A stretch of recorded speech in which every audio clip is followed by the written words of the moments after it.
Let's tarot 1111ലേക്ക് ഏവർക്കും സ്വാഗതം. ഇന്ന് നമ്മൾ നോക്കാൻ പോകുന്നത് നിങ്ങളുടെ കറണ്ട് സിറ്റുവേഷൻ എന്താണ്, നിങ്ങളുടെ റിലേഷൻഷിപ്പിലുള്ള കറണ്ട് മൈൻഡ് സെറ്റ് എന്താണ്, അതുപോലെ തന്നെ നിങ്ങളുടെ പേഴ്സന്റെ കറണ്ട് മൈൻഡ് സെറ്റ് എന്താണ്, അതുപോലെ തന്നെ അവരുടെ ഫ്യൂച്ചർ ആക്ഷൻ എന്തായിരിക്കും എന്നൊക്കെയാണ് നമ്മളിപ്പോൾ നോക്കാനായിട്ട് പോകുന്നത്. ഓക്കെ, അപ്പൊ ഇതൊരു ജനറൽ റീഡിംഗ് ആണ്, ജനറൽസ് റീഡിംഗ് ആണ്, മെയിൽ ഓർ ഫീമെയിൽ ആർക്ക് വേണമെങ്കിലും കാണാവുന്നതാണ്. അതുപോലെ തന്നെ ഇതൊരു ടൈംലെസ് റീഡിംഗ് കൂടിയാണ്. എപ്പോഴാണ് നിങ്ങളിലേക്ക് ഈ റീഡിംഗ് വരുന്നത് അപ്പോൾ നിങ്ങൾക്ക് ഇത് റെസനേറ്റ് ആവുന്നതായിരിക്കും. അതുപോലെ തന്നെ ഇതിൽ നെഗറ്റീവ് ആയിട്ടുള്ള എനർജി, നിങ്ങൾക്ക് റെസനേറ്റ് ആവാത്ത എനർജി ഫോഴ്സ്ഫുള്ളി ലൈഫിലേക്ക് അട്രാക്ട് ചെയ്യാതിരിക്കുക. പോസിറ്റീവ് ആയിട്ടുള്ള എനർജി മാത്രം നിങ്ങൾ ക്ലെയിം ചെയ്യുക, ലൈഫിലേക്ക് അട്രാക്ട് ചെയ്യുക. ഓക്കെ, നമുക്കിപ്പോൾ റീഡിങ്ങിലേക്ക് പോകാം. അപ്പൊ ഇവിടെ നിങ്ങളുടെ ഒരു കറണ്ട് എനർജി അല്ലെങ്കിൽ നിങ്ങളുടെ ഈ റിലേഷൻഷിപ്പിലുള്ള ഒരു എനർജി ആയിട്ട് കാണുന്നത് വളരെയധികം വാക്കുതർക്കങ്ങൾ, തെറ്റിദ്ധാരണകൾ, അതുപോലെ തന്നെ ഫിയർ, ആൻസൈറ്റി, അതുപോലെ ഹൈഡിങ് എനർജി, അങ്ങനെ വളരെയധികം നെഗറ്റീവ് ആയിട്ടുള്ള ഒരു സിറ്റുവേഷൻ ആണ് നമുക്കിപ്പോ കാണാനായിട്ട് കഴിയുന്നത്. അതുപോലെ തന്നെ ചീറ്റിങ്ങിന്റെ എനർജി വളരെ നന്നായിട്ട് വന്നിട്ടുണ്ട്. അതായത് ഈ ഒരു റിലേഷൻഷിപ്പിൽ നിങ്ങൾ ആരെയാണ് ഇപ്പൊ മനസ്സിൽ കണ്ടിരിക്കുന്നത്, ആ ഒരു വ്യക്തി എന്ന് പറയുന്നത് നിങ്ങളെ കൃത്യമായിട്ട് ചീറ്റ് ചെയ്ത് പോയിട്ടുള്ള എനർജി ആയിട്ടാണ് നമുക്ക് ഇവിടെ കിട്ടിയിരിക്കുന്നത്. ഓക്കെ, അപ്പൊ ഒന്നുകൂടി പറയാം, ഇങ്ങനെ നിങ്ങളുടെ റിലേഷൻഷിപ്പ് വളരെ സ്മൂത്ത് ആയിട്ട് പോയിക്കൊണ്ടിരിക്കുകയാണ്. നിങ്ങളുടെ റിലേഷൻഷിപ്പിൽ അങ്ങനെ ഒരു ചീറ്റിംഗ് എനർജി ഇല്ല, അല്ലെങ്കിൽ ഒരു തേർഡ് പാർട്ടി, അതായത് ഒരു വ്യക്തി ആ തേർഡ് പാർട്ടി ആയിട്ടുള്ള സിറ്റുവേഷൻ ഇല്ല എങ്കിൽ ഒരിക്കലും ഇത് നിങ്ങളുടെ എനർജി അല്ല. ചെറിയ നിസ്സാരമായിട്ടുള്ള തർക്കങ്ങൾ മാത്രം ഉള്ളവര്, പ്രശ്നങ്ങൾ ഉള്ളവരൊക്കെ ആണെങ്കിൽ ഈ റീഡിംഗ് കാണേണ്ടതില്ല. ഇത് നിങ്ങളുടെ റീഡിംഗ് അല്ല. കാരണം ഇതില് തേർഡ് പാർട്ടി എന്ന് പറയുന്നത് കൃത്യമായിട്ട് ഒരു വ്യക്തി തന്നെയാണ്. അതായത് വളരെയധികം ഹൈഡിങ് എനർജി നമുക്കിവിടെ കാണാനായിട്ട് കഴിയുന്നുണ്ട്. ഓക്കെ, അപ്പോൾ നിങ്ങൾ ഇപ്പോൾ നിങ്ങളുടെ ഒരു വ്യക്തി എന്ന് പറയുന്നത് അത്രയധികം നിങ്ങളെ ചീറ്റ് ചെയ്തിട്ടുള്ള ഒരു വ്യക്തിയായിട്ട് തന്നെയാണ് കാണുന്നത്. അവര് നിങ്ങളിൽ നിന്ന് പല കാര്യങ്ങളും മറച്ചു വെച്ചിട്ടുണ്ട്. അതുപോലെ നിങ്ങളുടെ വ്യക്തി എന്ന് പറയുന്നത് പാസ്റ്റിൽ അത്രയധികം നിങ്ങളൊരു സോൾ കണക്റ്റഡ് ആയിട്ടുള്ള വ്യക്തികളായിരുന്നു. അതുപോലെ നിങ്ങൾ ആഗ്രഹിക്കുന്നത് പോലെ നിങ്ങൾക്ക് പെരുമാറാനും, അത്രയും ഇന്റിമേറ്റ് ആയിട്ട്, അത്രയും വൾണറബിൾ ആയിട്ട് നിങ്ങൾക്ക് പെരുമാറാനും അവർക്ക് തിരിച്ചും പെരുമാറാനും എല്ലാം കഴിഞ്ഞിരുന്ന ഒരു വ്യക്തിയാണ്. അത്രയും ഒരു അട്രാക്ഷനും എല്ലാം ഉണ്ടായിരുന്ന ഒരു വ്യക്തിയാണ്. പക്ഷെ ഈ ഒരു വ്യക്തി നമുക്ക് മനസ്സിലാക്കുന്നത് ആ വ്യക്തിക്ക് ചില ചോയ്സസ് വന്നിട്ടുണ്ട്. ആ ചോയ്സിന്റെ പിന്നാലെ അവർ പോയിട്ടുള്ളതായിട്ട് തന്നെയാണ് നമുക്ക് കാണാൻ കഴിയുന്നത്. എന്നാൽ ഈ ഒരു വ്യക്തി അത് നിങ്ങളിൽ നിന്നും വളരെ കൃത്യമായിട്ട് ഹൈഡ് ചെയ്തിട്ടുണ്ട്. എന്നാൽ നിങ്ങൾക്ക് നിങ്ങളുടെ ഇൻഡ്യൂഷനിൽ നിന്ന് അത് പലപ്പോഴും മനസ്സിലായിട്ടുണ്ട്. ചില വ്യക്തികളുണ്ട്, അവര് ചെയ്യുന്ന കാര്യങ്ങൾ ഒരുപക്ഷെ നമ്മൾ തെളിവ് സഹിതം കണ്ടുപിടിച്ച് ചോദിച്ചാൽ പോലും അവർ സമ്മതിച്ചു തരില്ല. അതുപോലെ തന്നെ പലപ്പോഴും നമ്മൾ അത്രയധികം ആത്മാർത്ഥമായിട്ട് സ്നേഹിക്കുന്ന വ്യക്തികളാണെങ്കിൽ അത് നമുക്ക് നമ്മുടെ റിയാലിറ്റിയിൽ അവർ നമ്മളെ ചീറ്റ് ചെയ്യുന്ന കാര്യം നമുക്ക് മനസ്സിലായില്ലെങ്കിൽ പോലും നമുക്ക് ഒരു ഇൻഡ്യൂഷൻ നമുക്ക് അവിടെ ലഭിക്കുന്നതായിട്ട് നമുക്ക് അനുഭവമുണ്ട്. ഓക്കെ, അപ്പൊ ആ ഒരു ഇൻഡ്യൂഷൻ നിങ്ങൾക്ക് ഉണ്ടായിട്ടുള്ളതായിട്ടാണ് മനസ്സിലാവുന്നത്. അതായത് ഈ ഒരു വ്യക്തി നിങ്ങളിൽ നിന്നും പല കാര്യങ്ങളും മറയ്ക്കുന്നതായിട്ടും, അതുപോലെ നിങ്ങൾക്ക് ഒരു ക്ലാരിറ്റി തരുന്നില്ല. നിങ്ങൾക്ക് ചിലപ്പോൾ ചില കാര്യങ്ങളൊക്കെ ഡൗട്ട് തോന്നുന്നുണ്ട്, അപ്പൊ നിങ്ങളത് ചോദിക്കുന്നുണ്ട്. പക്ഷെ അവര് നിങ്ങൾക്ക് തൃപ്തികരമായിട്ടുള്ള രീതിയിലുള്ളൊരു മറുപടി അല്ല അവർ നിങ്ങൾക്ക് തന്നിട്ടുള്ളത്. അതുകൊണ്ട് തന്നെ നിങ്ങളുടെ ഈ ഒരു ടെൻഷൻ, അതായത് ഈ ഒരു വ്യക്തിനെ ചീറ്റ് ചെയ്യാണെന്നുള്ളൊരു ടെൻഷൻ വളരെയധികം കൂടി നിങ്ങൾക്ക് വന്നിട്ടുള്ളതായിട്ടും, അത് പിന്നീട് നിങ്ങളുടെ വ്യക്തിയും തമ്മിൽ വളരെയധികം ആർഗ്യുമെന്റ്സിലേക്ക് മാറിയിട്ടുള്ളതായിട്ടും കാണുന്നുണ്ട്. കൂടാതെ ഇതില് ഈ ഒരു തേർഡ് പാർട്ടി കൂടാതെ മറ്റ് ചില വ്യക്തികളും നിങ്ങളുടെ ഈ റിലേഷൻഷിപ്പിൽ ഇൻവോൾവ് ചെയ്തിട്ടുള്ളതായിട്ട് കാണാൻ കഴിയുന്നുണ്ട്. ഒരുപക്ഷെ നിങ്ങളുടെ ഈ ഒരു പേഴ്സന്റെ ആ തേർഡ് പാർട്ടി റിലേഷൻഷിപ്പിൽ സപ്പോർട്ട് ചെയ്തിട്ടുള്ള വ്യക്തികളായിരിക്കാം, അല്ലെങ്കിൽ അവരുടെ ഫ്രണ്ട്സ് ആയിരിക്കാം. എങ്ങനെയാണെങ്കിലും ആ ഒരു വ്യക്തികളുടെ ഇൻവോൾവ്മെന്റ് കൂടെ നമുക്കിവിടെ കാണാനായിട്ട് കഴിയുന്നുണ്ട്. അതുപോലെ തന്നെ നിങ്ങളുടെ ഒരു വ്യക്തിയുടെ ഒരു ധാരണ എന്ന് വെച്ച് കഴിഞ്ഞാൽ, നിങ്ങൾ ഈ പല കാര്യങ്ങളും ചോദിക്കുന്നു, അവര് കൃത്യമായിട്ടുള്ളൊരു മറുപടി തരുന്നില്ല. അതുപോലെ തന്നെ അവിടെ അവര് വേറെ പല കഥകളും പറഞ്ഞ് നിങ്ങളെ സാറ്റിസ്ഫൈ ചെയ്യാൻ അവർ ശ്രമിച്ചിട്ടുണ്ട്. അപ്പോൾ നിങ്ങൾക്ക് തൃപ്തികരമാകുന്ന രീതിയിൽ നിങ്ങളെ കൺവിൻസ് ചെയ്യാൻ അവർ ശ്രമിച്ചിട്ടുണ്ട്. അവരുടെ ഒരു ധാരണ അവർക്ക് നിങ്ങളെ കൺവിൻസ് ചെയ്യാൻ സാധിച്ചിട്ടുണ്ട്. അവര് ഈ ഒരു കാര്യത്തിൽ ജയിച്ചു, അല്ലെങ്കിൽ നിങ്ങൾ തമ്മിലുള്ള ഈ തർക്കത്തിൽ അവർക്ക് ജയിക്കാൻ സാധിച്ചു, അല്ലെങ്കിൽ നിങ്ങളെ കൺവിൻസ് ചെയ്തെടുക്കാൻ അവർക്ക് സാധിച്ചു എന്നുള്ള ഒരു അഹങ്കാരം, ഈഗോ എല്ലാം അവർക്കുള്ളതായിട്ടാണ് കാണുന്നത്. പക്ഷെ നിങ്ങൾ അവിടെ പലപ്പോഴും അവിടെ കൺവിൻസ് ആയതുകൊണ്ടല്ല, നിങ്ങൾക്ക് നിങ്ങളുടെ മനസ്സിനുള്ളിലുള്ള ഈ ഒരു സംശയമാണെങ്കിലും അല്ലെങ്കിൽ ഈ ഒരു ക്ലാരിറ്റി ഇല്ലായ്മയെല്ലാം നിങ്ങളുടെ ഉള്ളിൽ തന്നെ ഉണ്ട്. പക്ഷെ നിങ്ങളത് പുറത്തേക്ക് കാണിക്കാതെ നിങ്ങൾ ഒരു സോളിറ്റ്യൂഡിൽ മാറി നിൽക്കുന്ന, ഒറ്റപ്പെട്ട് മാറി നിൽക്കുന്നതായിട്ട് ഒക്കെയാണ് കാണാൻ കഴിഞ്ഞിട്ടുള്ളത്. അപ്പോൾ നിങ്ങളുടെ ഒരു വ്യക്തി എന്ന് പറയുന്നത് വളരെയധികം നിങ്ങളോട് തർക്കിച്ച് വളരെ നിങ്ങളെ കൺവിൻസ് ചെയ്തെടുക്കാൻ ശ്രമിച്ചിട്ടുള്ള ഒരു വ്യക്തിയായിട്ടാണ് അവര് കൃത്യമായിട്ട് നിങ്ങളെ ചീറ്റ് ചെയ്ത് പോയിട്ടുള്ള വ്യക്തി തന്നെയാണ്. ഒരു തേർഡ് പാർട്ടി റിലേഷൻഷിപ്പിലേക്ക് പോയിട്ടുള്ളതാണ്. തേർഡ് പാർട്ടി എന്ന് പറയുന്നത് ഇവിടെ ഫിനാൻഷ്യൽ ആയിട്ടുള്ള കാര്യങ്ങളൊന്നുമല്ല നമുക്ക് കാണുന്നത്, കൃത്യമായിട്ടത് വ്യക്തികൾ തന്നെയാണ്. പലതിലേക്കും അട്രാക്റ്റഡ് ആയിട്ട് പല വ്യക്തികളിലേക്ക് അവരുടെ ഫിസിക്കൽ അപ്പിയറൻസിലേക്കെല്ലാം അട്രാക്റ്റഡ് ആയിട്ട് പോയിട്ടുള്ള വ്യക്തികളായിട്ടാണ് കാണുന്നത്. പക്ഷെ നിങ്ങൾ ഈ ഒരു വ്യക്തി ഇത്രയൊക്കെ നിങ്ങളെ ചീറ്റ് ചെയ്തിട്ട് പോയിട്ടുണ്ട്, നിങ്ങൾ ഒറ്റപ്പെടുത്തിയിട്ടുണ്ട്, നിങ്ങളോട് അത്രയധികം നുണ പറഞ്ഞിട്ടുണ്ട്, ഹൈഡ് ചെയ്തിട്ടുണ്ട്, ഇതെല്ലാം നിങ്ങൾക്ക് അറിയാം. പലപ്പോഴും നിങ്ങൾക്കത് നിങ്ങളുടെ ഇൻറ്റ്യൂഷനിൽ നിന്ന് കണ്ടത് മാത്രമല്ല, പലർക്കും അതില് ചില പ്രൂഫുകളൊക്കെ കിട്ടിയത് കൊണ്ട് തന്നെ വളരെ വലിയ തർക്കങ്ങൾ നിങ്ങളുടെ ഇടയിൽ, വഴക്കുകളൊക്കെ നിങ്ങളുടെ ഇടയിൽ ഉണ്ടായിട്ടുണ്ട്. എങ്കിലും ഇപ്പോൾ നിങ്ങൾ ഒറ്റപ്പെട്ടാണ് നിൽക്കുന്നതെങ്കിലും നിങ്ങൾ അവരെ ഇപ്പോഴും സ്റ്റോക്ക് ചെയ്യുന്നുണ്ട്. അതായത് ആ ഒരു വ്യക്തി അല്ലെങ്കിൽ നിങ്ങൾക്ക് ഇപ്പൊ നിലവിൽ നല്ല രീതിയിലുള്ള ഒരു കമ്മ്യൂണിക്കേഷൻ ഒട്ടും തന്നെ ഇല്ല. അവിടെ ബ്ലോക്ക്ഡ് ആയിട്ടുള്ള സിറ്റുവേഷൻ എല്ലാം കാണുന്നുണ്ട്. പക്ഷെ നിങ്ങൾ ആ ഒരു വ്യക്തിനെ സ്റ്റോക്ക് ചെയ്യുന്നുണ്ട്. ഒരുപക്ഷെ നിങ്ങളൊരു ഫ്രണ്ട്സ് വഴിയായിരിക്കാം, ഫ്രണ്ട്സിനോട് അന്വേഷിക്കുന്നുണ്ടാവാം അവരിപ്പോ എങ്ങനെയാണ് ജീവിക്കുന്നത്, അല്ലെങ്കിൽ അവരുടെ സിറ്റുവേഷൻ എങ്ങനെയാണ്, അവർ ഹാപ്പി ആണോ എന്നുള്ള കാര്യങ്ങൾ നിങ്ങൾ അന്വേഷിക്കുന്നുണ്ടാവാം. അല്ലെങ്കിൽ നിങ്ങൾ സോഷ്യൽ മീഡിയയിൽ ബ്ലോക്ക്ഡ് ആണെങ്കിൽ പോലും നിങ്ങളൊരു ഫേക്ക് അക്കൗണ്ട് ഒക്കെ ഉണ്ടാക്കുക, അല്ലെങ്കിൽ വേറെ സിം എടുക്കുക, എന്നിട്ടൊക്കെ നിങ്ങൾ അവരെ ചെക്ക് ചെയ്യുന്നതായിട്ട്, അവരുടെ ഓൺലൈൻ സ്റ്റാറ്റസ് ചെക്ക് ചെയ്യുന്നതായിട്ട്, ലാസ്റ്റ് സിം ചെക്ക് ചെയ്യുന്നതായിട്ട്, അവരുടെ അപ്ഡേറ്റ്സുകൾ എന്തൊക്കെയാണെന്നൊക്കെ സ്റ്റോക്ക് ചെയ്യുന്നതൊക്കെ ഇവിടെ കാണാൻ കഴിയുന്നുണ്ട്. അതെന്താന്ന് വെച്ചാൽ നിങ്ങളല്ല അവരെ ചീറ്റ് ചെയ്ത് പോയത്, അവര് നിങ്ങളെയാണ് ചീറ്റ് ചെയ്തു പോയത്.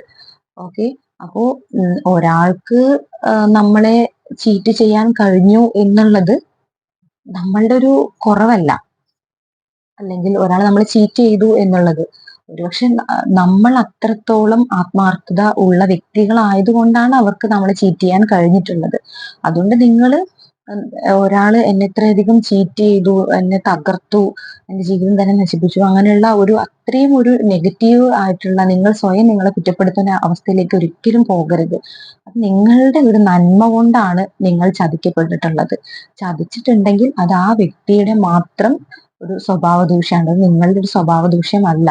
ഓക്കെ, ചതിക്കാനായിട്ട് നമ്മൾ നിന്നു കൊടുത്തു എന്നുള്ളത് വേറൊരു വശം. പക്ഷെ അത് നമ്മളുടെ ഒരു ക്വാളിറ്റി തന്നെയാണ്. നമ്മൾ ഒരാളെ ഈ ഒരു കാലത്ത് ഒരാളെ പൂർണ്ണമായും വിശ്വസിക്കാൻ കഴിയില്ലാത്ത ഒരു കാലമാണ്, അല്ലെങ്കിൽ ഒരു വ്യക്തികൾ റിലേഷൻഷിപ്പിലൊക്കെ വളരെയധികം നെഗറ്റീവ് സിറ്റുവേഷൻസ് എല്ലാം ഉണ്ടാവുന്ന ഒരു കാലത്തും ഒരാളെ നിങ്ങൾക്ക് ആത്മാർത്ഥമായിട്ട്, അത് എങ്ങനെയുള്ള വ്യക്തി ആവട്ടെ, ആത്മാർത്ഥമായിട്ട് സ്നേഹിക്കാൻ കഴിഞ്ഞു എന്നുള്ളത് വളരെ വലിയൊരു കാര്യം തന്നെയായിട്ടാണ് കാണുന്നത്. നിങ്ങളുടെ ഒരു നന്മ തന്നെയാണ്. അതുപോലെ ചില വ്യക്തികൾക്കൊക്കെ ഇത് നിങ്ങൾ സീക്രട്ട് ആയിട്ട് കൊണ്ടുപോകുന്ന റിലേഷൻഷിപ്പും കൂടിയാണ് എന്നുള്ളതും കൂടെ നമുക്കിവിടെ കൃത്യമായിട്ട് കാണുന്നുണ്ട്. അത് ഒരുപക്ഷെ നിങ്ങൾക്ക് മനസ്സിലായിട്ടുണ്ടാവും എന്താണ് ഉദ്ദേശിക്കുന്നതെന്ന്. ഓക്കെ, അപ്പൊ അങ്ങനെ സീക്രട്ട് ആയിട്ട് കൊണ്ടുപോകുന്ന റിലേഷൻഷിപ്പും കൂടിയാണ്. അതുകൊണ്ടും തന്നെ നിങ്ങൾക്ക് ഇതിൽ ഇത്രയധികം നിങ്ങൾക്ക് ചതിക്കപ്പെട്ടു, അല്ലെങ്കിൽ ഇത്രയധികം വേദന അനുഭവിക്കുമ്പോൾ അത് മറ്റൊരാളോട് നിങ്ങൾക്ക് ഷെയർ ചെയ്യാൻ പോലും നിങ്ങൾക്ക് കഴിയുന്നില്ല. അത്രയധികം എല്ലാം സ്വയം ഉള്ളിൽ ഒതുക്കിയിട്ട് ജീവിക്കേണ്ട ഒരു സിറ്റുവേഷനിലൂടെയാണ് നിങ്ങൾ കടന്ന് പോയിക്കൊണ്ടിരിക്കുന്നത്. ഓക്കെ, ഇനി നിങ്ങളുടെ പേഴ്സന്റെ ഒരു എനർജിയിലേക്ക് വരുന്ന സമയത്ത് അവിടെയും നമുക്ക് വീണ്ടും കാണാൻ കഴിയുന്നത് ഇത് തന്നെയാണ്. അവര് ഒരു തേർഡ് പാർട്ടിയുടെ കൂടെ വളരെ അട്രാക്റ്റീവ് ആയിട്ട് പോയിട്ടുള്ള ഒരു വ്യക്തി തന്നെയാണ്. അവിടെ ആ ഒരു വ്യക്തിയുമായിട്ട് ആ വ്യക്തിക്ക് കൂടുതൽ സമയം കൊടുക്കുന്നു, ആ വ്യക്തിക്ക് വേണ്ട ഗിഫ്റ്റ് കൊടുക്കുന്നു, അല്ലെങ്കിൽ അവർക്ക് വേണ്ട ഇമോഷണൽ ആയിട്ടുള്ള ഒരു സ്നേഹം, അട്രാക്ഷൻ, ആ ഒരു ഇന്റിമസി, അങ്ങനെ എല്ലാ സ്നേഹവും എല്ലാം അവർക്ക് കൊടുത്തിട്ടുള്ള ഒരു വ്യക്തിയാണ്. അവരുമായിട്ട് വളരെയധികം കൊളാബറേറ്റ് ചെയ്തിട്ട് വളരെ നല്ല രീതിയിൽ മുന്നോട്ട് പോകണം എന്ന് ആഗ്രഹിച്ച് തന്നെ പോയിട്ടുള്ള ഒരു വ്യക്തിയാണ്. പക്ഷേ അങ്ങനെ പോയിരുന്നുവെങ്കിലും ഇപ്പോഴത്തെ അവരുടെ ഒരു സിറ്റുവേഷൻ നോക്കുമ്പോൾ വളരെയധികം ലോസ് ആയിട്ട് വളരെയധികം നെഗറ്റീവ് ആയിട്ടുള്ള ഒരു മൈൻഡ് സെറ്റിലേക്ക് അവർ പോയിട്ടുള്ളതായിട്ട്, അതായത് ഒരു ഐസൊലേഷനിലേക്ക് അവര് പോയിട്ടുണ്ട്. അതായത് നിങ്ങളെ ഒഴിവാക്കി മറ്റൊരു വ്യക്തിയുടെ പുറകെ പോയ ആ ഒരു വ്യക്തി ഇപ്പോൾ ഒരു ഐസൊലേറ്റഡ് ആയിട്ടുള്ള സിറ്റുവേഷനിലാണ്. അവർക്ക് വളരെയധികം നഷ്ടങ്ങൾ അവരുടെ ലൈഫിൽ സംഭവിച്ചിട്ടുണ്ട്. തീർച്ചയായിട്ടും ഒരു വ്യക്തിയെ വിശ്വസിച്ച് നമ്മളെ ചേർത്ത് നിർത്തിയ ഒരു വ്യക്തിയെ ചതിച്ചിട്ട് പോയി കഴിഞ്ഞാൽ അതിനുള്ള ഒരു കർമ്മഫലം എന്നുള്ളത് കിട്ടുക തന്നെ ചെയ്യും. അത് പ്രത്യേകിച്ച് അവര് കൃത്യമായിട്ട് അവർക്കത് അറിയാം. അവര് നിങ്ങളെ മനഃപൂർവ്വം ഒഴിവാക്കി പോയതാണ്, ചീറ്റ് ചെയ്ത് പോയതാണെങ്കിൽ തീർച്ചയായിട്ടും ആ ഒരു കാര്യം അവർക്ക് തിരിച്ചും കിട്ടിയിരിക്കും. അത് പല രൂപത്തിൽ കിട്ടിയിരിക്കും. അങ്ങനെ കിട്ടിയിട്ടുണ്ടെന്ന് തന്നെയാണ് ഇപ്പൊ നമുക്കിവിടെ കാണാനായിട്ട് കഴിയുന്നത്. ആ ഒരു വ്യക്തി അവരുടെ കരിയറിൽ വളരെയധികം നഷ്ടങ്ങൾ അവർക്ക് സംഭവിച്ചിട്ടുണ്ട്. ഫിനാൻഷ്യൽ ആയിട്ടുള്ള വളരെ ലോസസ് അവർക്ക് ഉണ്ടായിട്ടുണ്ട്. അതുപോലെ തന്നെ രോഗങ്ങളായിട്ടും എല്ലാം അവർ പ്രയാസപ്പെടുന്നുള്ളതായിട്ട്, വളരെയധികം ഇമോഷണലി അവർ തകർന്നിരിക്കുന്നതായിട്ട്, വേദനയിലിരിക്കുന്നതൊക്കെ ആയിട്ടാണ് കാണുന്നത്. കാരണം അവർക്ക് ഇപ്പോൾ ഒരു ഡയറക്ഷൻ ലോസ് ആണ് സംഭവിച്ചിരിക്കുന്നത്. അതായത് നിങ്ങളുമായിട്ടൊരു നല്ല റിലേഷൻഷിപ്പ് ഉണ്ടായിരുന്നു, അവിടെ നിന്ന് വേറൊരു കാര്യത്തിൽ അട്രാക്റ്റഡ് ആയി അങ്ങോട്ട് പോയി.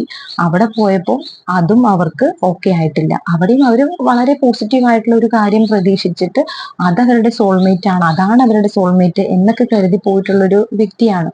പക്ഷെ അവർക്ക് അവിടെ സംഭവിച്ചത് നേരെ തിരിച്ച് ഉള്ള കാര്യങ്ങളാണ്. അതുകൊണ്ട് തന്നെ ഇപ്പൊ അവര് ഒരു എങ്ങോട്ട് പോകണം, നിങ്ങളിലേക്ക് വരണോ, അതായത് ആ പറയുന്ന വ്യക്തിയിലേക്ക് ഇനി അവർക്ക് പോകാൻ കഴിയില്ല. അതായത് അവിടെ അവർ ആഗ്രഹിച്ച കാര്യങ്ങളൊന്നും അല്ല അവർക്ക് അവിടെ ലഭിച്ചിട്ടുള്ളത്. അപ്പോ അതുകൊണ്ട് തന്നെ ഇപ്പൊ അവര് മനസ്സിൽ കാണുന്നത് നിങ്ങളിലേക്ക് പെട്ടെന്ന് ഒരു ആക്ഷൻ എടുത്തു വരണം എന്നാണ്. അതായത് വളരെ ഇമ്പൾസീവ് ആയിട്ട്, വളരെ വേഗത്തിൽ, കൂടുതലൊന്നും അവര് ചിന്തിക്കാതെ, അതായത് ഇപ്പോഴെങ്കിൽ ഇപ്പോ നിങ്ങളിലേക്ക് ഒന്ന് എത്രയും വേഗം എത്തുക എന്നുള്ളതാണ്. അതായത് ആ ഒരു സിറ്റുവേഷൻ, അവർ ആ പോയിട്ടുള്ള തേർഡ് പാർട്ടി സിറ്റുവേഷനേക്കാളും എത്രയോ ഫാർ ബെറ്റർ ആയിരുന്നു നിങ്ങളുടെ റിലേഷൻഷിപ്പ് എന്ന് ഇപ്പോൾ അവര് റിയലൈസ് ചെയ്യുന്നതായിട്ടാണ് കാണാൻ കഴിയുന്നത്. അത്രയും അവര് സ്ട്രഗിൾ ചെയ്തുകൊണ്ടിരിക്കുന്നതായിട്ടാണ് കാണുന്നത്. ഇനി ഇതിന്റെ ഒരു ഫ്യൂച്ചർ ആക്ഷനിലേക്ക് നോക്കുകയാണെന്നുണ്ടെങ്കിൽ, ഈ ഒരു വ്യക്തി ഇപ്പോ അവർക്ക് എത്രയും വേഗം നിങ്ങളിലേക്ക് ഓടിയെത്തണമെന്ന് ആഗ്രഹമുണ്ട്. അതുകൊണ്ട് തന്നെ ഈ ഒരു സിറ്റുവേഷനിൽ നിന്നുകൊണ്ട് ഈ ഒരു വ്യക്തി ഒരു സോളിറ്റ്യൂഡ് മോഡിലേക്ക് വരുന്നുണ്ട്. ഈ ഒരു വ്യക്തി ഒരു അവർ പോയ സിറ്റുവേഷനിൽ നിന്ന് മാറി ഒരൊറ്റപ്പെട്ട ഒരു അവസ്ഥയിലേക്ക് മാറി നിന്ന് നിങ്ങളുടെ റിലേഷൻഷിപ്പിനെ കുറിച്ച്, അതുപോലെ ഈ ഒരു നിങ്ങളുടെ റിലേഷൻഷിപ്പിൽ എന്തായിരുന്നു അവർക്ക് വേണ്ടത്, ഈ ഒരു റിലേഷൻഷിപ്പിൽ എന്ത് ഇന്റൻഷനോട് കൂടിയാണ് അവർ വന്നിട്ടുള്ളത്, അവരുടെ ലൈഫിൽ അവർക്ക് എന്താണ് വേണ്ടത്, എന്തിനാണ് പ്രയോറിറ്റി അവർ കൊടുക്കേണ്ടത് എന്നിങ്ങനെയെല്ലാം മാറിയിരുന്ന് അവര് ചിന്തിക്കുന്നുണ്ട്. അങ്ങനെ ഒരു ചെറിയ ഒരു ടൈം പീരീഡ് അവർ എടുക്കുന്നുണ്ട്. ഒരു ചെറിയൊരു പോസ് അവരുടെ ലൈഫിൽ എടുത്തുകൊണ്ട് അതിനെ ഒന്ന് അവര് കഴിഞ്ഞ പാസ്റ്റ് സിറ്റുവേഷനെ എല്ലാം ഒന്ന് അനലൈസ് ചെയ്തുകൊണ്ട് ഒരു തീരുമാനത്തിലേക്ക് എടുക്കുന്നുണ്ട്. ആ തീരുമാനം എന്ന് പറയുന്നത് നിങ്ങളുമായിട്ടുള്ള ഒരു റീയൂണിയൻ തന്നെയാണ് അവരെടുക്കാൻ പോകുന്ന ഒരു തീരുമാനം. അതായത് നിങ്ങളുടെ ഒരു റിലേഷൻഷിപ്പ് തകർന്നത് മൂലം നിങ്ങളെ മാത്രമല്ല ചില സൗഹൃദങ്ങളും എല്ലാം അവർക്ക് നഷ്ടപ്പെട്ടിട്ടുണ്ട് എന്നാണ് കാണാൻ കഴിയുന്നത്. അപ്പൊ ഈ സൗഹൃദങ്ങൾ വീണ്ടെടുക്കുക, അതുപോലെ നിങ്ങളെ വീണ്ടെടുക്കുക എന്നുള്ളതാണ് അവർ ആഗ്രഹിക്കുന്നത്. നിങ്ങളുമായിട്ടൊരു കമ്മിറ്റ്മെന്റ് ആണ് അവർ ആഗ്രഹിക്കുന്നത്. ആ ഒരു കമ്മിറ്റ്മെന്റ് എന്ന് പറയുന്നത് സ്ട്രോങ് ആയിട്ടുള്ള ഒരു ഇമോഷണൽ കമ്മിറ്റ്മെന്റ് നിങ്ങളിലേക്ക് തന്നെ കൊണ്ടുവരണം എന്നാണ് അവർ ആഗ്രഹിക്കുന്നത്. അതിനു വേണ്ടിയിട്ട് ഈ ഒരു ചിന്തയിലേക്ക് അവരെത്തുമ്പോൾ എത്രയും പെട്ടെന്ന് ആ ഒരു റിയലൈസേഷൻ അവർക്ക് ലഭിച്ചു കഴിയുമ്പോൾ ഒരു സ്ട്രോങ് ആയിട്ട് എത്രയും ഫാസ്റ്റ് ആയിട്ടുള്ള ഒരു കമ്മ്യൂണിക്കേഷൻ അവരിൽ നിന്ന് വരുന്നുണ്ട്. അതുപോലെ തന്നെ ഈ ഒരു വ്യക്തി ഒരു ഡിസ്റ്റന്റ് റിലേഷൻഷിപ്പിലൊക്കെ ആണെന്നുണ്ടെങ്കിൽ, അതായത് വിദേശത്താവാനുള്ള സാധ്യതയുണ്ട് കുറെ പേർക്കൊക്കെ, അല്ലെങ്കിൽ നിങ്ങളുടെ വീട്ടിൽ നിന്ന് വളരെയധികം ദൂരെ നിന്ന് നിങ്ങൾക്ക് എപ്പോഴും കാണാൻ പറ്റുന്ന ഒരു ഡിസ്റ്റൻസിലുള്ള ഒരു വ്യക്തിയൊന്നും അല്ല, അത്രയും ദൂരേക്കുള്ള ഒരു വ്യക്തി ആവാനുള്ള സാധ്യതയുണ്ട്. അപ്പോൾ നിങ്ങളിലേക്ക് ഓടി എത്താനും എത്രയും വേഗം നിങ്ങളിലേക്ക് ഒരു കമ്മ്യൂണിക്കേഷനും അത് നിങ്ങളെ കാണാൻ വരാനും എല്ലാം അവര് തീരുമാനിക്കുന്നുണ്ട്. അതുപോലെ തന്നെ ഒരു ഒരു ക്ലിയർ ആയിട്ടുള്ള ഒരു ഡിസിഷൻ അവര് എടുക്കാൻ പ്ലാൻ ചെയ്യുന്നുണ്ട്. അതായത് നിങ്ങൾ ചിലപ്പോൾ ഒരു ബൗണ്ടറി ഒക്കെ സെറ്റ് ചെയ്ത് വെച്ചിട്ടുണ്ടാവാം. ആ ബൗണ്ടറിനെയൊക്കെ മാനിച്ചുകൊണ്ട് തന്നെ, അതിനെല്ലാം റെസ്പെക്ട് ചെയ്തുകൊണ്ട് തന്നെ നിങ്ങളിലേക്ക് എത്താനും ഈ നിങ്ങളുടെ ഫ്യൂച്ചറിലേക്ക് നിങ്ങളും ഒന്നിച്ച് കൊളാബറേറ്റ് ആയിട്ടുള്ള ഒരു ഫ്യൂച്ചർ റിലേഷൻഷിപ്പിലേക്ക് വളരെ തോട്ട്ഫുൾ ആയിട്ടുള്ള, വളരെ ചിന്തിച്ചുകൊണ്ട് ഒരു ഡിസിഷൻ എടുക്കണമെന്ന് അവര് ഡിസിഷൻ എടുക്കുന്നതായിട്ടും അതിനുവേണ്ടി അവർ പ്ലാൻ ചെയ്യുന്നതായിട്ടുമാണ് കാണുന്നത്. ഓക്കെ, അപ്പോൾ ദൂരെ നിന്നുള്ളവര് അടുത്തേക്ക് വരാൻ അവർ പ്ലാൻ ചെയ്യുന്നുണ്ട്. അതുപോലെ നിങ്ങൾക്കൊരു കോളായിട്ടും മെസ്സേജ് ആയിട്ടും എല്ലാം നിങ്ങളിലേക്ക് വരാൻ അവര് വളരെയധികം പ്ലാൻ ചെയ്യുന്നുണ്ട്. അതുപോലെ തന്നെ നിങ്ങളുമായിട്ട് ആ ഒരു തകർന്ന റിലേഷൻഷിപ്പ് വീണ്ടും അതിനൊരു ഫൗണ്ടേഷൻ ബിൽഡ് ചെയ്യണമെന്നും അത് വീണ്ടും ഒരു സ്വപ്നമാളികയായിട്ട് തന്നെ, അതായത് എന്താണോ അവർ ആഗ്രഹിച്ചിരുന്നത് അല്ലെങ്കിൽ നിങ്ങൾ ആഗ്രഹിച്ചിരുന്നത് അതുപോലെ തന്നെ ഒരു സിറ്റുവേഷനിലേക്ക് ഈ റിലേഷൻഷിപ്പ് കൊണ്ടുപോകണമെന്നും, അതുപോലെ നിങ്ങൾക്ക് തരാതിരുന്നിരുന്ന ഒരു ടൈം നിങ്ങളെ വളരെയധികം അവർ അവോയ്ഡ് ചെയ്തിട്ടുണ്ടാവാനുള്ള സാധ്യതയൊക്കെയുണ്ട്. നിങ്ങളുടെ നിങ്ങൾ പലപ്പോഴും പുറകെ നടന്നപ്പോഴൊന്നും നിങ്ങളെ മൈൻഡ് ചെയ്യാതെ അവർ ആ തേർഡ് പാർട്ടിയുടെ കൂടെ പോയ വ്യക്തിയാണ്. തേർഡ് പാർട്ടിയുടെ കൂടെ പോയത് അതും നിങ്ങൾക്ക് ക്ലാരിറ്റി തരാതെയാണ് പോയിട്ടുള്ളത്. എന്തുകൊണ്ട് ഈ റിലേഷൻഷിപ്പിൽ നിന്ന് പോകുന്നു, അല്ലെങ്കിൽ എന്തുകൊണ്ട് നിങ്ങൾ ഒഴിവാക്കുന്നു, അവോയ്ഡ് ചെയ്യുന്നു എന്നുള്ളതിനൊന്നും ഒരു ക്ലാരിറ്റിയും തരാതെ ഒരു പോയിട്ടുള്ള ഒരു വ്യക്തിയാണ്. എന്നിട്ട് നിങ്ങൾ ടൈമിന് വേണ്ടിയിട്ടും സ്നേഹത്തിന് വേണ്ടിയിട്ടും കെയറിന് വേണ്ടിയിട്ടും എല്ലാം പുറകെ ചെന്ന വ്യക്തികളാണ്. അപ്പോഴൊക്കെ നിങ്ങൾ നിഷ്കരുണം നിങ്ങളെ ഇൻസൾട്ട് ചെയ്തിട്ടുള്ള ഒരു വ്യക്തിയായിട്ടൊക്കെയാണ് കാണുന്നത്. പക്ഷെ ആ ഒരു വ്യക്തി ഫ്യൂച്ചറിൽ നിങ്ങളുടെ വില ഇപ്പൊ തന്നെ അവർ നിങ്ങളുടെ വില മനസ്സിലാക്കിയിട്ടുണ്ട്, ഓടിയെത്തണമെന്ന് അവർ ആഗ്രഹിക്കുന്നുണ്ട്. അപ്പൊ ഫ്യൂച്ചറിൽ അവര് നിങ്ങളുടെ റിലേഷൻഷിപ്പിന് ഒരു ഫൗണ്ടേഷൻ തരണം എന്നാണ് ആഗ്രഹിക്കുന്നത്. നിങ്ങൾക്ക് അവർ തരാതിരുന്നിരുന്ന ആ ഒരു റെസ്പെക്റ്റ് അവർ വീണ്ടും നിങ്ങൾക്ക് തരുന്നതായിട്ടും, ഇമോഷണൽ ആയിട്ടുള്ള ഒരു സ്റ്റെബിലിറ്റി തരുന്നതായിട്ടും, അതുപോലെ തന്നെ ഒരു സ്ട്രോങ് കമ്മിറ്റ്മെന്റിന്റെ നമുക്ക് 2-3 കാർഡ്സ് വന്നിട്ടുണ്ട്. ഒരു കമ്മിറ്റ്മെന്റ് ആണ് അവർ തരാൻ പോകുന്നത്. ഒരു ലോങ് ലാസ്റ്റിംഗ് ആയിട്ടുള്ള ഇമോഷണൽ കമ്മിറ്റ്മെന്റ് നിങ്ങൾക്ക് തരുന്നതായിട്ട് കാണുന്നുണ്ട്. പലർക്കും അത് മാരേജ്, അതുപോലെ തന്നെ എൻഗേജ്മെന്റ് ഒക്കെ തന്നെയാണ്. എന്തു തന്നെയായാലും ഒരു ലോങ് ലാസ്റ്റിംഗ് ആയിട്ടുള്ള ഒരു കമ്മിറ്റ്മെന്റ് തരാനാണ് അവര് ഫ്യൂച്ചറിൽ പോകുന്നത്. അപ്പോൾ ഇതാണ് അവരുടെ ഫ്യൂച്ചർ എനർജി ആയിട്ട് കാണുന്നത്. അപ്പൊ ഇവിടെ പറയാനുള്ളത് എന്താന്ന് വെച്ച് കഴിഞ്ഞാൽ, ഈ ഒരു വ്യക്തി തീർച്ചയായിട്ടും പറയാം, നിങ്ങളെ അത്രയധികം ചീറ്റ് ചെയ്ത് പോയിട്ടുള്ള ഒരു വ്യക്തി തന്നെയാണ്. അല്ലാതെ ചെറിയൊരു മിസ്അണ്ടർസ്റ്റാൻഡിങ് ഒന്നും അല്ല, കൃത്യമായിട്ടുള്ള ചീറ്റിംഗ് എനർജി തന്നെയാണ് ഇവിടെ കാണുന്നത്. അപ്പോൾ ഈ ഒരു വ്യക്തി തീർച്ചയായിട്ടും നിങ്ങളിലേക്ക് വരും. അത് ഏറ്റവും നിയർ ഫ്യൂച്ചറിൽ തന്നെ അവർ നിങ്ങളിലേക്ക് വരാനുള്ള സാധ്യതയുണ്ട്. പക്ഷെ ഇവിടെ തീരുമാനം എടുക്കേണ്ടത് നിങ്ങളാണ്. കാരണം ഇത്രയധികം നിങ്ങളെ വേദനിപ്പിച്ച് ഒറ്റപ്പെടുത്തി നിങ്ങളെ ഇൻസൾട്ട് ചെയ്ത് പോയിട്ടുള്ള ഒരു വ്യക്തിയെ നിങ്ങൾക്ക് ഇനിയും നിങ്ങളുടെ ലൈഫിലേക്ക് വേണമോ വേണ്ടയോ എന്നുള്ളത് നിങ്ങളാണ് തീരുമാനിക്കേണ്ടത്.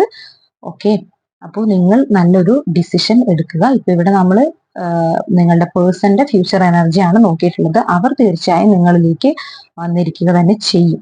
ഓക്കെ, അപ്പോ നമുക്കിനി കുറച്ച് ക്ലൂസും കൂടി നോക്കാം. ഓക്കെ, ചതയം നക്ഷത്രം ലെറ്റർ എക്സ്, അനിഴം നക്ഷത്രം മലപ്പുറം ഡിസ്ട്രിക്ട്, ഇടുക്കി ഡിസ്ട്രിക്ട്, രേവതി നക്ഷത്രം letter R, Kottayam district, number 5, Pooyam നക്ഷത്രം May month, number 13, letter V, Chithira നക്ഷത്രം ലെറ്റർ ജെ. ഇതൊക്കെയാണ് ക്ലോസ് ആയിട്ട് വന്നിട്ടുള്ളത്. ഓക്കെ, അത് നമ്മളൊരു അഡീഷണൽ കൺഫർമേഷന് വേണ്ടി എടുത്തിട്ടുള്ളതാണ്. ഈ എനർജി നിങ്ങളുടെയാണ്, ഈ കാർഡ്സിൽ അല്ലെങ്കിൽ ഈ റീഡിംഗ് കിട്ടിയിട്ടുള്ള എനർജി നിങ്ങളുടെ ആണെങ്കിൽ ഇത് നിങ്ങളുടെ തന്നെയാണ്. ഓക്കെ, അപ്പോൾ ഇങ്ങനെ ഒരു നെഗറ്റീവ് സിറ്റുവേഷൻ നിങ്ങളുടെ ലൈഫിൽ ഇല്ല എങ്കിൽ നിങ്ങൾ പോസിബിളി ലൈഫിലേക്ക് അട്രാക്ട് ചെയ്യാതിരിക്കുക. ഇനി ഈ ഒരു വ്യക്തിയെ തിരിച്ച് നിങ്ങൾ ആഗ്രഹിക്കുന്ന വ്യക്തികളാണ് എങ്കിൽ നിങ്ങൾക്ക് ഈ റീഡിങ് ക്ലെയിം ചെയ്യാവുന്നതാണ്. ഓക്കെ, അപ്പോൾ എല്ലാവരും ഹാപ്പി ആയിരിക്കുക. നമുക്ക് അടുത്ത റീഡിങ്ങിൽ വീണ്ടും കാണാം.